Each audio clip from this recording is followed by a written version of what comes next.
پردے وغیرہ سے متعلق. جیسے مان لیجئے کوئی خاتون ہے جس کو ہم ٹیوشن پڑھانا چاہتے ہیں. اب وہ خاتون چاہے غیر مسلم ہو یا مسلم ہو, ہماری شریعت کے اندر پردہ ہے. یہ ایسا نہیں ہے کہ اس کا تعلق صرف غیر مسلموں سے ہے, اس کا تعلق مسلمان خاتون سے بھی ہے. تو اگر کوئی لیڈی ہے, کوئی لڑکی ہے, وہ پردے کی عمر کو پہنچ گئی ہے, تو پھر پردے کی رعایت کرنا یہ ضروری ہے. جو ہے مکمل پردے کے ساتھ آپ جو ہے پڑھا سکتے ہیں, اس میں انشاءاللہ کوئی حرج کی بات نہیں ہے. باقی اگر لڑکے ہیں تب تو کوئی مسئلہ نہیں ہے. جی بھائی, شکریہ امید حضرت. آپ کو جواب مل گیا ہوگا. جی حضرت, بس آخری سوال یہ ہے حضرت جو یہ حدیث میں جو آتی ہے, جو امت میں یہ ویڈیوگرافی سے متعلق سوال تھا حضرت, جو آج کل جتنے بھی آن لائن پڑھائی ہوتی ہے, جو اتنے بھی نیٹ ہے, JEE ہے, جتنے بھی کمپٹیٹیو ایگزام ہے حضرت, سارے جو پڑھائیاں ہوتی ہیں آن لائن پڑھائی ہوتی ہیں, کہ ٹیچر جو ہوتے ہیں وہ ویڈیو کیمرے سے اس کو ریکارڈ کر لیتے ہیں اور وہ اس کو یوٹیوب پر یا پھر کوئی پیڈ ایپ پر اپلوڈ کر دیتے ہیں. تو حضرت میرے من میں اشکال یہ ہو رہا ہے کہ کیا میرے لیے وہ ویڈیوگرافی سے ریکارڈ کی ویڈیو کو, جس میں ایک جاندار شخصیت ہے, ٹیچر ہے, استاد ہے جو پڑھا رہے ہیں, ان کو دیکھ کر پڑھنا, گھر پہ بیٹھے بیٹھے اس سے علوم سیکھنا, ایگزام کی تیاری کرنا, حضرت اس پہ مجھے اشکال ہو رہا ہے, ذرا رہنمائی فرما دیں. ویڈیوگرافی کرنا, خاص طور سے علم کا, دروس کا, محاضرات کا, لیکچرز کا کی ویڈیوگرافی کرنا یہ جائز ہے. انشاءاللہ اس میں کوئی اشکال نہیں ہے. یہ مسئلہ مختلف ہی ہے کہ کیا ہم جو کیمرے سے تصویر لیتے ہیں کیا اس ممنوع تصویر کے اندر شامل ہے کہ نہیں, اختلافی مسئلہ ہے. لیکن جہاں تک دروس, محاضرات یا لیکچرز کے ویڈیو کی بات ہے تو بیشتر علماء نے اس کو جائز قرار دیا ہے. آپ کوئی حرج محسوس نہ کریں, یہ جائز ہے انشاءاللہ. جی جزاک اللہ. انشاءاللہ میں اگلے گیسٹ کو ایڈ کرتا ہوں. ہمارے اگلے گیسٹ ہیں شاہ رخ شیخ. جی شاہ رخ بھائی. السلام علیکم ورحمۃ اللہ وبرکاتہ. شیخ آواز آ رہی ہے میری؟ وعلیکم السلام ورحمۃ اللہ وبرکاتہ. جی آواز آ رہی ہے آپ کی, سوال کریں. شیخ میرا سوال یہ تھا کہ جیسے شیخ سپورٹس یا کھیل کود جو کھیلا جاتا ہے, اور مطلب جیسے کرکٹ, فٹ بال ہو گیا, یا اور ایک باکسنگ کر کے بھی ہوتا ہے اور MMA ہوتا ہے شیخ, تو مار دھاڑ والا ہوتا ہے. تو شیخ یہ سب سپورٹس کھیلنا کودنا مطلب ایک کھیلنا کیسا ہے, اور اس سے اگر کھیلا جا رہا ہے اور کمائی آ رہی ہے, اس کمائی کیا حلال ہوتی ہے؟ اور شیخ جو دیکھنا ہوتا ہے جو ٹی وی پہ آتی ہے, تو ویسا دیکھ کر ٹائم ضائع جو ہوتا ہے ویسا کیسا جائز ہے؟ جزاکم اللہ خیرن. دیکھیے, کوئی بھی کھیل اس وقت تک جائز ہے جب تک اس کھیل سے نہ منع کیا گیا ہو یا اس کھیل کے اندر کوئی ایسی چیز نہ شامل ہو جو کہ شریعت میں حرام ہے. کیونکہ کئی سارے کھیل سے تو سرے سے منع کیا گیا ہے, جیسے شطرنج ہوا, شطرنج جیسے اور کئی سارے کھیل ہوتے ہیں ان سے منع کیا گیا ہے. تو یا تو اس کھیل سے ہی شریعت نے منع کیا ہو, اس کو آپ نہیں کھیل سکتے, یا کھیل اصلاً تو جائز ہے لیکن اس کے اندر کوئی ایسی چیز داخل کر دی گئی ہے جو شریعت میں منع ہے, تو ایسی صورت میں بھی وہ کھیل حرام ہو جاتا ہے. اب آپ نے ایک سانس میں کئی سارے کھیلوں کا نام لے لیا, آپ نے فٹ بال اور کیا کئی سارے کھیل, تو دیکھیں فٹ بال کھیلنے سے ہماری شریعت نے منع نہیں کیا ہے. اس کھیل کے اندر ایسی کوئی چیز نہیں ہے جو شرعاً ممنوع ہو, لیکن اس کھیل کے اندر کئی ساری چیزیں داخل کر دی جاتی ہیں. جیسے کوئی فٹ بال کھیل رہا ہے اور فٹ بال کھیلنے میں اس طرح مگن ہوتا ہے کہ وہ نمازیں ضائع کر دیتا ہے. اب ہم کہیں گے کہ یہ جو ہے حرام ہے, کیونکہ جو چیز حرام کام کا وسیلہ بنے وہ کام حرام ہے, گرچہ وہ چیز اصلاً مباح ہے. اسی طرح کرکٹ کا مسئلہ ہے اور کئی سارے کھیل جو نوجوان کھیلتے ہیں, تو اگر اس کے اندر وقت کا ضیاع ہے, اس کے اندر نماز کا ضیاع ہے, یا اسی طرح سے بے پردگی بھی ہوتی ہے کئی ساری جگہوں پر فٹ بال کے میدانوں میں, تو وہ اس بے پردگی سے بھی ہماری شریعت نے منع کیا ہے. تو جب اس کے اندر کوئی ایسی چیز داخل ہو جائے جو شرعاً جائز نہیں ہے تو پھر اس کھیل کا حکم بھی حرمت کا ہو جاتا ہے. ورنہ یہ عام طور سے جو کھیل آپ نے گنائے یہ کھیل اصلاً جائز ہے. اب اگر کوئی فٹ بال کھیلتا ہے ورزش کے لیے, اس نے جو ہے وقت نکال کر کے ایسے مناسب وقت میں کھیلا کہ نہ تو وقت ضائع کیا اور نہ ہی اس نے کوئی نماز وغیرہ ضائع کیا, نہ ہی اس میں دیکھنے والے یا کھیلنے والوں کے ہاں نہ تو ایسی کوئی بے پردگی ہوئی تو انشاءاللہ اس میں کوئی قباحت نہیں ہے. لیکن اگر ایسی کوئی چیز اس میں داخل ہوئی جو شریعت میں حرام ہے تو پھر اس کھیل کا حکم بھی حرام ہوگا. جی شیخ، سوال میں ایک چیز یعنی پیسے کا بھی ذکر کیے ہیں کہ اسے اگر پیسہ پیسے لینا کمانا. دیکھیے اگر وہ کھیل پیسے کی کئی صورتیں ہو سکتی ہیں. ایک تو سٹا کرتے ہیں، لگاتے ہیں، اس پہ سٹا لگانا جائز نہیں ہے. دو ٹیمیں کھیل رہی ہیں، دونوں ٹیموں کے درمیان مقابلہ ہو رہا ہے، کہہ رہے ہیں کہ اگر آپ جیتے تو ہم آپ کو اتنا پیسہ دیں گے، یا دونوں ٹیموں نے پیسہ جمع کیا، جو جیتے گا وہ لے لے گا. یہ جوا ہے، یہ جائز نہیں ہے. جی جی شاہ رخ بھائی، انشاءاللہ آپ کو امید کرتا ہوں کہ جواب مل چکا ہوگا. نہیں شیخ، وہ کوئی آرگنائزیشن رہتی ہے وہ جو یہ سب کرتی ہے، یا لیگ ہوتی ہے جیسے آئی پی ایل ہوگی، تو ان لوگ تو مطلب کھیلتے، تو اگر اس سے کمائی حاصل ہو رہی ہے جو کھیلنے کے لیے دیا جا رہا ہے، وہ کیا حلال ہوگی بھائی شیخ؟ دیکھیے یہ پوچھ. میں آپ کو جنرل بات بتا رہا ہوں. آپ I P L, C P L, D P L, اس کا سوال نہیں ہے. اگر اس کے اندر کوئی حرام کام ہو رہا ہے تو وہ جائز نہیں ہے. جب وہ کھیل جائز نہیں ہوگا تو ظاہر ہے اس کی کمائی بھی جائز نہیں ہوگی. ہم کسی پراپر کسی گیم کی بات نہیں کر رہے ہیں. وہ تمام گیم جو اصلاً جائز ہیں لیکن اس کے اندر اگر حرام چیزیں داخل ہو جائیں تو وہ جائز نہیں ہے. تو جب وہ کھیل جائز نہیں ہوگا تو اس کی کمائی بھی جائز نہیں ہوگی. جی شیخ وہ باکسنگ بھی، چہرے پہ مارنے والا بھی. ہاں اب اس کے اندر، ہاں باکسنگ کے اندر خرابی یہ ہے کہ اس کے اندر جو ہے تشدد ہے. ہماری شریعت میں کسی کو نقصان پہنچانا، تشدد کرنا یہ جائز نہیں ہے. نہ تو اپنے آپ کو نقصان پہنچا سکتے ہیں نہ کسی اور کو. لا ضرر ولا ضرار ولا تلقوا بأيديكم الى التهلكة ولا تقتلوا انفسكم. یہ سارے ادلہ کی بنیاد پر ہماری شریعت میں اپنے آپ کو نقصان پہنچانا یا دوسرے کو نقصان پہنچانا، تشدد کی تعلیم دینا، یہ جائز نہیں ہے. لہٰذا وہ جو ہے کیا بولتے ہیں باکسنگ کو، ڈبلو ڈبلو جی ڈبلو، جی تو وہ جائز نہیں، وہ درست نہیں ہے. جی شیخ جزاک اور ایک اللہ. چھوٹا سوال پوچھ سکتا ہوں شیخ شکیل؟ شاہ رخ بھائی ہمارے سامنے بہت یعنی آڈینس موجود ہیں، ایک سوال اگر کریں تو زیادہ بہتر ہے. اور میں دیکھتا ہوں الحمدللہ آپ ہر اسٹریم میں شرکت کر رہے ہیں تو بہت اچھی بات ہے. انشاءاللہ ٹھیک ہے اگلی ٹھیک ہے اسٹارٹ ٹھیک ہے شیخ، ٹھیک ہے شیخ، میں نیکسٹ ٹائم میں آتا ہوں انشاءاللہ. انشاءاللہ.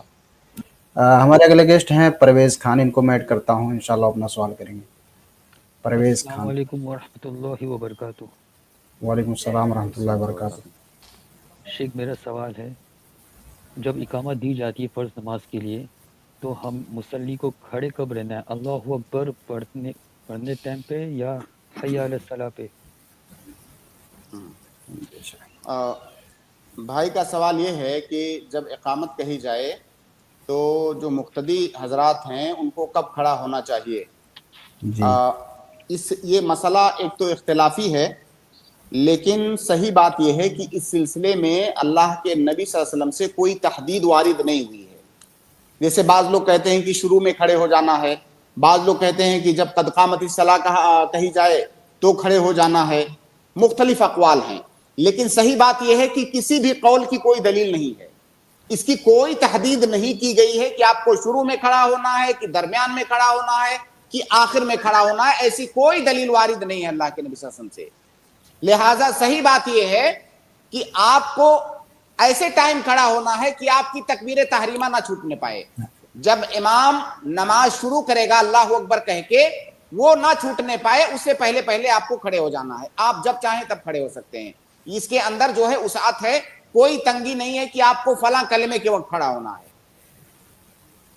جزاک اللہ خیر. جی پرویز بھائی انشاءاللہ آپ کو جواب مل گیا ہوگا انشاءاللہ. میں اگلے گیسٹ کو ایڈ کرتا ہوں. اگلے گیسٹ ہمارے ہیں جاوید مکندر، ان کو ایڈ کیا جا رہا، اپنا سوال کریں. السلام علیکم ورحمۃ اللہ وبرکاتہ.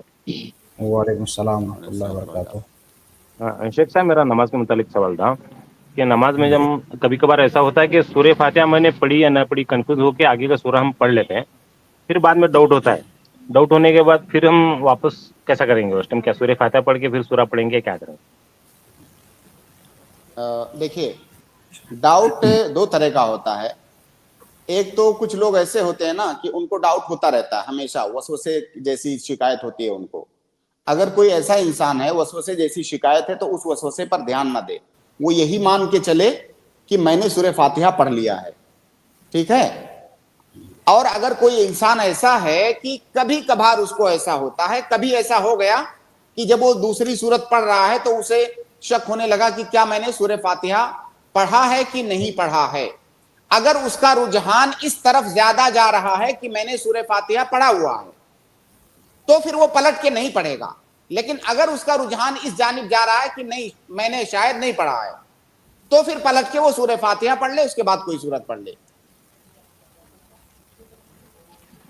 اسی طرح کبھی کبھار ہوتا ہے شیخ صاحب ایسا, کبھی کبھار. اور دوسری بات کیسا ہے کبھی کبھار دیکھیے اس کا علاج یہ ہے نا کہ اس کا علاج یہ ہے کہ جب آپ نماز کے لیے کھڑے ہوں تو اس وقت آپ کا دھیان نماز پہ ہونا چاہیے, تو ایسا نہیں ہوگا. ایسا اسی وقت ہو سکتا ہے جب انسان آٹو موڈ میں چلا جاتا ہے, اللہ اکبر کہے نماز شروع کیے فوراً آٹو موڈ میں چلے گئے, دماغ کہیں اور ہے, زبان سے کچھ اور ادا ہو رہا ہے, تو پھر شک ہوگا. لیکن اگر آپ کو دھیان ہے کہ میں نماز پڑھ رہا ہوں, اب مجھے تکبیر کہنا ہے, اب مجھے فلاں سورت پڑھنی ہے, تو پھر ایسی صورت میں انشاءاللہ شک نہیں ہوگا. اسی طرح اتحیات میں اگر 2 رکعت کے بعد ہم کو بیٹھنا تھا, اٹھ کھڑے ہو گئے, کھڑے ہونے کے بعد دھیان آیا کہ بیٹھنا تھا, تو اس وقت کیا کرے ویسے حالت میں؟ اس وقت پلٹ کے آپ بیٹھنے نہیں جائیں گے. اگر آپ کھڑے ہو گئے ہیں, ایک تو ہے کہ جیسے تحیات کے لیے بیٹھنا تھا, تحیات پڑھنا تھا 2 رکعت کے بعد, آپ بیٹھے نہیں, کھڑے ہونے لگے, تھوڑا سا آپ اٹھے, جب تک دھیان آ گیا تو بیٹھ جائیے.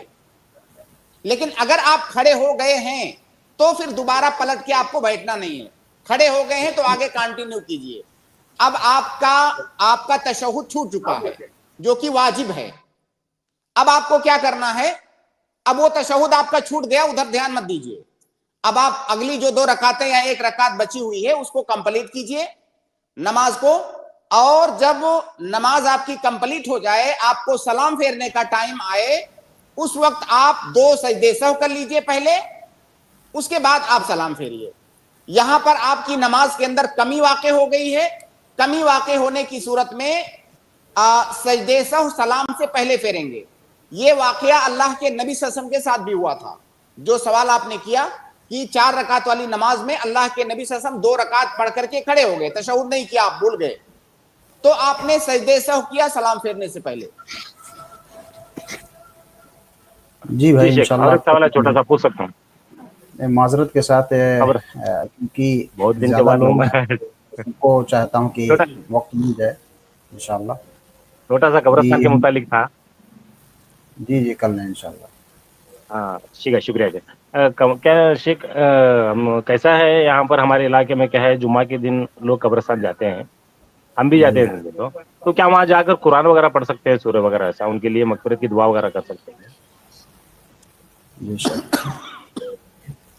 پہلی بات تو یہ کہ جمعہ کے دن کیوں جاتے ہیں یہ بتائیے. کیسے رہتا ہے شیخ, جمعہ کے دن نماز کے لیے مطلب کاروبار سب بند رہتا ہے, تو اس دن ٹائم رہتا ہے, کبھی کبھار چھوڑ بھی دیتے ہیں ہم تاکہ یہ بدعت نہ ہو جائے, بلکہ کبھی کبھار جان بوجھ کے چھوڑ بھی دیتے ہیں. بالکل میں یہی پوچھنا چاہ رہا تھا. آپ ہفتے میں یا مہینے میں یا سال میں کوئی دن خاص کرنا قبرستان کی زیارت کے لیے یہ جائز نہیں ہے. اگر بغیر تخصیص کے آپ کسی دن جاتے ہیں, اس نیت سے نہیں کہ میں جمعہ کے دن جا رہا ہوں یا جمعہ کا دن کوئی خاص دن ہے اس لیے جا رہا ہوں, تب کوئی حرج نہیں ہے. تو تخصیص کر کے جانا یہ جائز نہیں ہے, بدعت ہے. اور آپ قبرستان جائیں تو اللہ کے نبی صلی اللہ علیہ وسلم نے اس کے آداب بتائے ہیں. قبرستان میں داخل ہو کر کے آپ کو سلام کہنا ہے, جیسے آپ سلام کرتے ہیں السلام علیکم, یا اللہ کے نبی صلی اللہ علیہ وسلم نے جو صیغہ بتایا ہے اس صیغے کے ساتھ بھی آپ پڑھ سکتے ہیں کہ السلام علیکم اہل الدیار من المؤمنین والمسلمین وَإِنَّا إِن شَاءَ اللَّهُ بِكُمْ لَلَاحِقُونَ. مختلف الفاظ میں جو ہے یہ دعا وارد ہے. اگر یہ اتنا آپ کو نہیں آ رہا ہے تو السلام علیکم ورحمۃ اللہ وبرکاتہ کہیے. اس کے بعد وہاں پہ آپ دعا کیجئے. کس کے لیے دعا کیجئے؟ آپ وہاں پہ جو لوگ مدفون ہیں آپ ان کے لیے اللہ تعالیٰ سے مغفرت کی دعا کیجئے, ان کے درجات کی بلندی کی دعا کیجئے, قبر کے عذاب سے نجات کی دعا کیجئے, ان کے لیے آپ دعا کیجئے. یہ اللہ کے نبی صلی اللہ علیہ وسلم کی سنت ہے. تو قبرستان میں جا کر کے اس لیے جانا کہ وہاں اپنے لیے دعا کرنے جا رہے ہیں, یا وہاں پر قرآن پڑھنا جا کر کے قرآن کی کوئی سورت پڑھنا, یہ ساری چیزیں بدعت ہیں. قبرستان میں جانے کا مقصد